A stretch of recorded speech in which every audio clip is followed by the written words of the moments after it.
The damn lithium cell caught fire on the 37th test again. That's when Marla, fingers blistered and eyes red from a third night in the lab, yanked the prototype off the test bench, muttered screw your edge case scenarios, and rewired the current limiter with a graphite buffer she knew legal hadn't cleared. It wasn't in the specs. It wasn't Agile process approved, but it worked. Test 38, stable. Test 39, held under thermal pressure. Test 40. No flare, no leak, just a clean discharge curve that would have made Tesla's head of R&D weep. She stared at the screen in silence for a good 10 seconds before whispering, holy shit. She didn't dance. She didn't call for champagne. She saved the log, backed it up to 3 different drives, and printed out the test output like someone printing their own birth certificate. Landon walked in with his hydroponic smoothie and an air of self-assured bro science, glanced at the and grinned like a prom king who thinks the corsage gets him credit for the photosynthesis. Big step forward, he said. Let's tighten the language before we share this with the IP team. If you're listening to this and you're part of the 97% of people who haven't subscribed yet, do me a favor and fix that. It keeps stories like this alive. And more importantly, it keeps the team from having to sell plasma to pay for editing. Anyway, Marla should have been ecstatic. And she was in that sleep-deprived, maybe I can afford a new coffee maker now kind of way. She emailed the team, attached the results, logged her commits, and even added a note in the Slack channel, test 40 passed. Graphite mod might be the key. Reactions were muted, a thumbs up, a cool. Landon dropped a vague, great work team, let's huddle tomorrow. But no one said her name, not once. Still, she was too damn tired to care. She went home to her one-bedroom apartment that smelled like dust and ambition, cracked a white claw, and stared at the ceiling like it owed her rent. She'd done it. 3 years of clawing her way through a startup where every code review came with a condescending chuckle, every idea already covered in Landon's roadmap, every joke told like she wasn't in the room. And now she was undeniable. The next morning, she checked her calendar expecting a patent kickoff invite. Nothing. Just back-to-back meetings with vague titles like Battery Lifecycle Sync and Eng Cross-Functional Review. At lunch, she wandered into the kitchen where the intern, Tyler, who still wore his college lanyard like a dog tag, was telling Landon, dude, this thing could be huge, like IPO huge. Landon nodded sagely, sipping something green. Takes a village, right? Marla waited for her name. Nothing. She smiled. Brittle kind of smile you give a toddler with jam on their face who swears they didn't touch the fridge. Later that day, she peeked at the conference room calendar. Saw a private meeting labeled IP Roadmap, leadership only, no invite, no heads up. She told herself it was just a mistake. A scheduling thing. Maybe they were looping her in later. But that night, as she exported her commits, she noticed something odd in the metadata of the newest draft of the design doc. The author had changed. Her initials, MJT, were gone, replaced by LRL Landon's. It was subtle, easily missed, but she saw it. And that was the moment, not the fireproof test, not the missing invite. That was the moment she realized someone was cleaning house, and they started with her.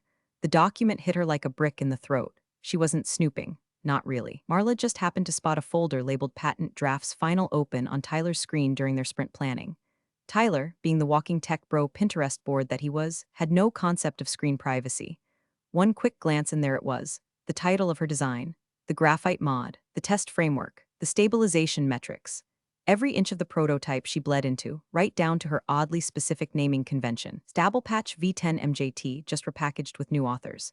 3 names were listed. Landon, Tyler, and Craig, the other intern who once asked if lithium was the same as that stuff in mood pills. No Marla. She felt a strange stillness move through her body, like being submerged in syrup. Her ears rang. Her fingers curled around the edge of her desk. The bile crawled up, slow and hot. She didn't scream. She didn't knock over a chair or demand a meeting on the spot. She simply stood up, walked to the copy room, locked the door, and sat on the floor for 30 minutes with her eyes closed, counting each breath like she was diffusing a bomb in her chest. Then she printed the draft, highlighted the names, circled the section that lifted her notes word for word, and walked straight to Landon's office. He looked up with the faux concern of a man caught mid-swipe on Hinge. Marla, everything okay? She slid the document across the table. Forgot someone, she said. He didn't even blink. Oh, look, it's just a provisional draft. The actual submission will come later and we can revisit authorship then. I built this, she said. Every test, every result. You used my prototype. That's my name that should be on this. Landon leaned back, hands folded like a goddamn HR mannequin. You were still prototyping. Nothing was finalized. We had to clean it up before filing, and include anything that wasn't reproducible. She blinked once, twice, then nodded, slow and controlled. Got it, she said. So you erased me because I was still doing the work? He chuckled like she'd asked if batteries ran on friendship. Let's not get emotional. This is how the process works. You'll get your shot on the next round. She walked out without another word. Back at her desk, the world blurred. People moved around her like they were underwater, too busy polishing their egos to notice her hands trembling. She opened her laptop, opened Slack, searched for every thread with the words stabilization, graphite, or her name.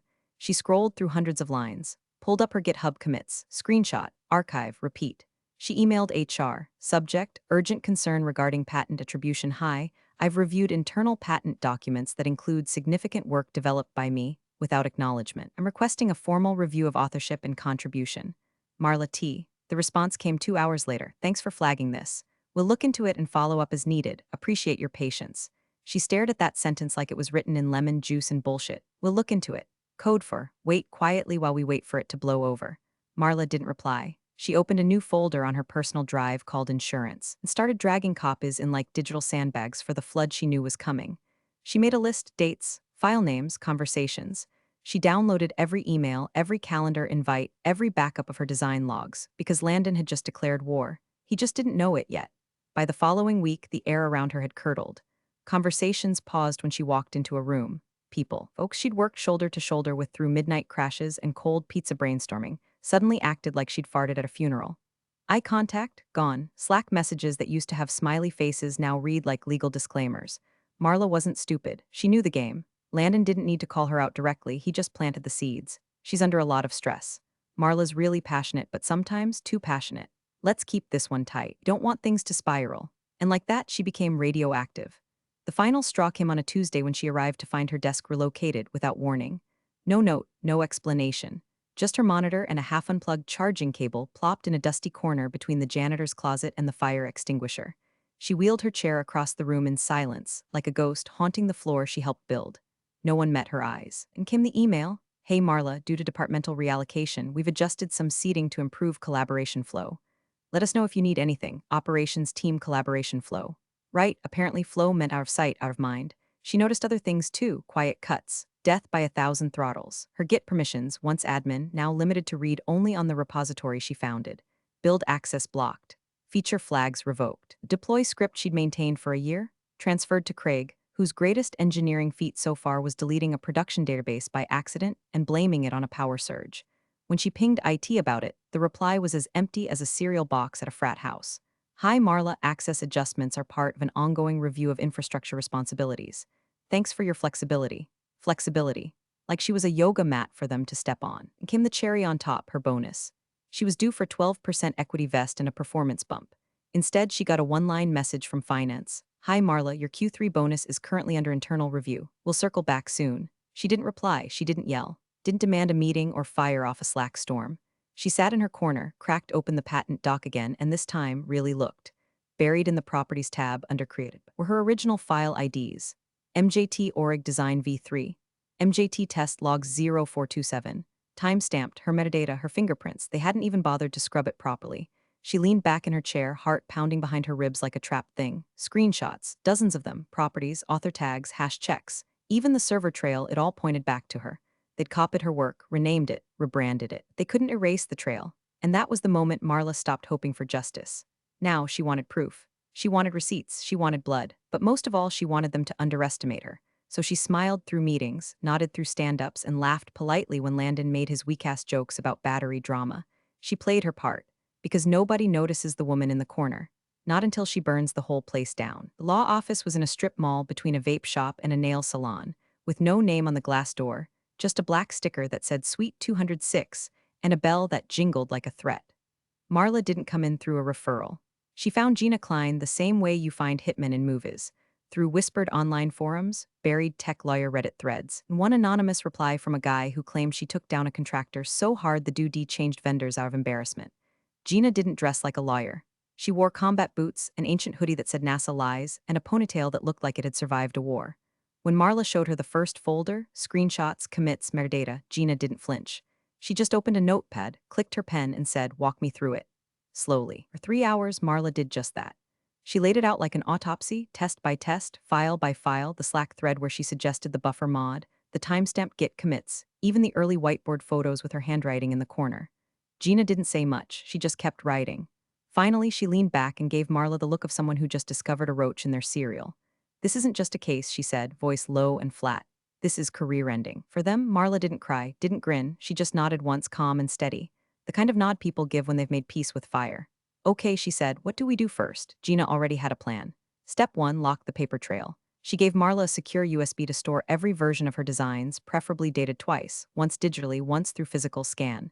Step 2, subpoena grade requests. Gina needed every internal revision log from the company's GitHub. Every Slack export going back 3 months. Meeting invites, calendar entries, build deploy diffs.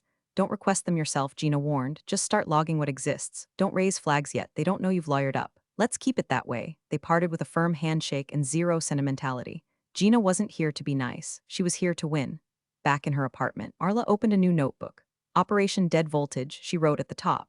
She began cataloging everything. She reopened the design files and started cross-referencing line edits, color-coding which blocks had been written by her and which were repackaged by Landon's interns. She created a spreadsheet with Slack timestamps next to corresponding commits.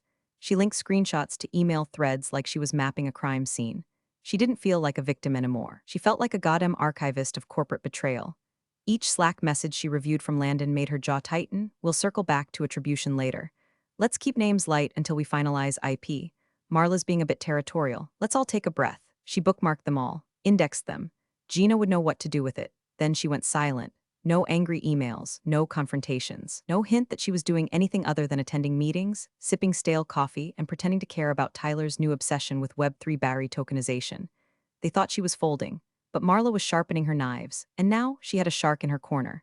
Marla started wearing lipstick again, not for them, but for the performance. Bright red, bulletproof. She became terrifyingly pleasant, laughed at Craig's dad jokes, brought in donuts, nodded thoughtfully during meetings where they recycled her own ideas like microwaved leftovers. Inside, she was ice. Every day was an extraction mission. She'd walk into the office, sit at her corner desk of shame, open her laptop, and begin pulling metadata like she was mining uranium. Test logs, version histories, comparison diffs from her original prototype to the final patent draft, they all had fingerprints. And every one of them pointed to her. Batch after batch, she sent the goods to Gina. Encrypted, organized, timestamped. Subject, batch 5 Slack DMs plus repo edit trail graphite mod V8 overwrite with no attribution Landon requesting edits from Tyler. Post-submission Slack convo where Craig asks, wait, isn't this Marla's thing? Screenshot attached internal log pulled from server cache. Gina replied within hours. Solid. Keep going. I'm prepping the first filing. You're about to see some fireworks. Meanwhile, the company buzzed like a beehive full of nitroglycerin. Landon and the CEO had started whispering about big numbers, Series B runway, and disruption optics. The company even brought in a brand consultant to tidy up the narrative. Marla watched it all unfold like a nature documentary. VCs were circling. Meetings were booked. One name kept popping up, Karcher Capital, a $300 venture firm with a reputation for cutting checks fast and cutting losses even faster. The execs cleaned up the office, hired a new designer to update the pitch deck, brought in cold brew on tap. Even Craig started wearing button-downs. Marla, she took notes. Every new claim Landon made about the core engineering team, every line he attributed to himself in meetings, every slide in the pitch deck that conveniently skipped over who led the battery breakthrough. And behind the scenes, Gina went to work. She didn't call. She didn't schedule meetings. She sent one thing, a confidential notice of claim to the company's legal department. Just a quiet little grenade. Who? Legal at Arsenergatech subject. Notice of potential patent fraud client, Marla Thomas, attached.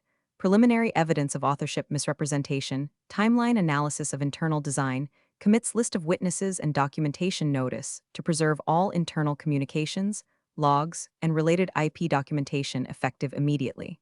This message and its attachments are subject to legal privilege. Do not forward. She BCC'd the USPTO liaison. Marla didn't hear about it for 2 days, but she noticed something strange. Landon stopped making eye contact. The CEO's assistant canceled the upcoming strategy sync with her. HR went completely silent. Then she got an email from legal asking if she was available to chat, just informally. She declined. Instead, she opened her notebook, crossed off the word survive, and replaced it with Barry. Thought she was a problem to contain. What they didn't realize? She was the fuse already burning through the walls of their empire. The subject line was almost boring. FWD, clean up patent drafts, but the contents were anything but. Gina's message came late. 2:03 a.m. Marla was awake anyway, staring at her ceiling, mind churning like a server on fire. When her phone lit up, she saw one line in the body of the email. This is it. She opened the attachment. An email thread. Slack export format. Internal. Timestamp 6 days before the patent filing. Sender, Landon R.L. Recipient, Tyler and Craig. Subject, design logs the message read. Before we submit final, do a pass on the logs. Anything with MJT or her initials needs to go. I don't want the review board pinging us for early stage noise. Keep it clean. Then a reply from Tyler, got it, deleting now. We'll upload with just Team Alpha versions. Craig, should we also update the Figma timeline to shift the mod date? Just in case they cross-check. Landon, yep, push it out by 2 weeks. Match it to Craig's timestamp, no loose ends. Marla sat there with the thread open, hand pressed flat against her chest like she was trying to stop her heart from evacuating her body. They didn't just exclude her, they erased her. Deliberately, they rewrote time. Took her fingerprints off the murder weapon and gave it to the interns with shaky hands and company hoodies. They built a story on top of her spine and pretended it was teamwork. She scrolled back up. Reread the line, anything with MJT or her initials needs to go. She didn't cry, she didn't rage. The betrayal had stopped burning a long time ago. Now it just throbbed, dull and quiet like a phantom limb. She saved the file, printed it twice. One for Gina, one for her safety deposit box. Then she opened a clean browser window, typed in the USPTO filing portal, logged into the secure whistleblower system Gina had pre-registered for her, and uploaded the formal complaint. Attachments: complete project history logs, comparative design, diffs, internal communications, Exhibit C, legal notice chain supporting metadata bundle. She typed a note in the comment box. Lead engineer on original design. Contributions were removed and timeline falsified to exclude authorship. Evidence attached. She didn't sign it with anger. She signed it with precision. Marla Jig Thomas, Senior Systems Engineer, Arc Energy Tech, pending departure. Then she clicked submit. The confirmation screen blinked once. A digital echo that felt louder than any scream. And just like that, everything they'd built on her stolen work was now under federal review. She closed her laptop, leaned back in her chair, and stared at the glow of her monitor as if it were the sun rising over a battlefield. They wanted her erased. Now she was permanent. The first ripple hit on a Thursday. USPTO docket hash 1129 to 483T was updated at 10:41 a.m. with a one-line notation. Temporary hold issued pending investigation of authorship discrepancy.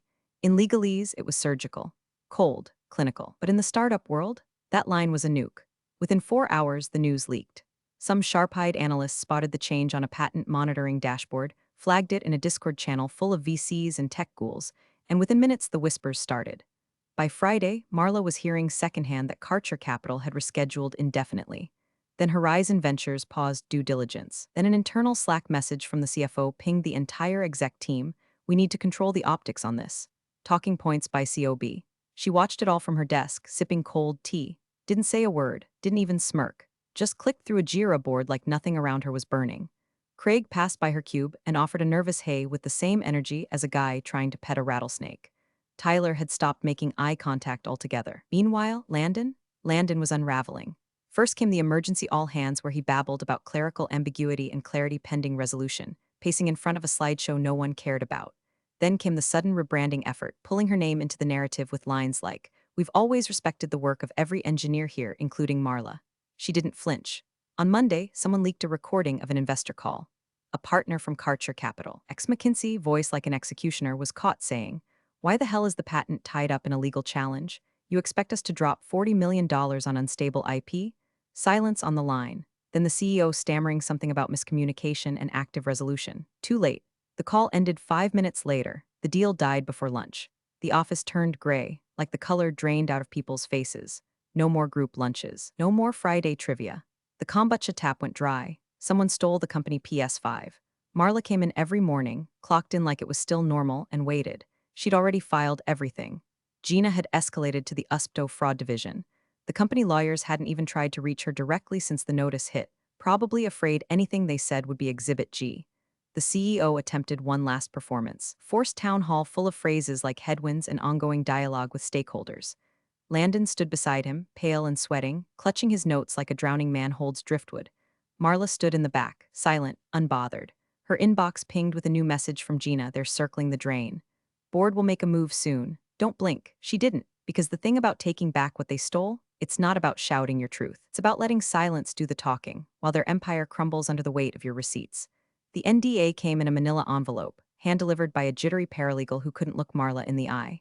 Inside, a check, low 6 figures, a settlement agreement, and a non-disclosure clause that might as well have been printed in blood. In recognition of past contributions, and to ensure mutual goodwill moving forward, she didn't even finish the sentence. Just folded the check once, then twice, then slid it back into the envelope and placed it gently on the front desk of legal like a used tissue. That afternoon, Gina called, voice crisp, no preamble. USPTO just issued the final decision.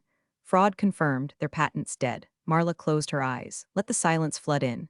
It wasn't joy, it wasn't even relief, it was clarity, like the static in her head had been vacuumed out. They're gonna come crawling. Gina added, you ready? Marla smiled, the corners of her mouth lifting like a knife unsheathing. Been ready. They tried the pity route next. A board liaison called her a man who once forgot her name in an all-hands and referred to her as the battery girl. Look, Marla, we recognize the situation was messy, but we really believe in your future. We'd love to partner with you, maybe even bring you back on as a technical fellow. She hung up before he finished the sentence. That night, she filed her own solo patent, her name and her name only. USPTO expedited it under whistleblower provisions. Gina included an affidavit detailing authorship fraud and internal tampering. They didn't even contest it. Why would they? Series B collapsed within the week. Their investor list was now radioactive. News had spread. A hot green tech company caught falsifying IP with a pending fraud ruling and no legal claim to its core innovation. Then the real blow hit.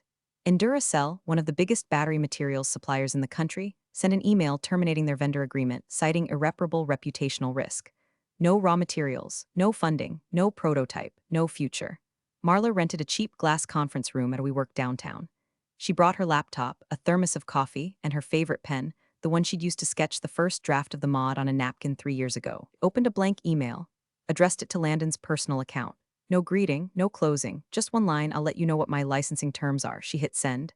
Then she leaned back, propped her boots on the table, and watched the cursor blink. Not out of hesitation, out of dominance. They'd offered silence for her genius, a payout for her identity, an NDA for her name. Now she held everything, and they held nothing. They marched Landon out on a Tuesday. No scene, no speech. Just two security guards in matching windbreakers flanking him like bookends, while he clutched a sad little cardboard box with a succulent sticking out. The same guy who once bragged he'd cracked $100M before 40 was now being escorted out like a shoplifter with a PhD. Marla didn't watch it live. Didn't need to. Someone recorded it through the HR window. It hit Slack within minutes, then hit Twitter. His LinkedIn was scrubbed by nightfall. Profile gone. Bio replaced with looking for new opportunities. By Friday, the exec team issued a final press release that read like a funeral program. Due to unforeseen operational challenges, Arc Energy Tech will cease operations effective immediately. Translation, they bled out. With no IP, no supplier, and no investor willing to touch a flaming wreck, the company crashed hard. Whatever wasn't nailed down got liquidated. Office chairs, fridges, even the smart whiteboard Marla had etched her first graphite model on was listed on Craigslist for $50.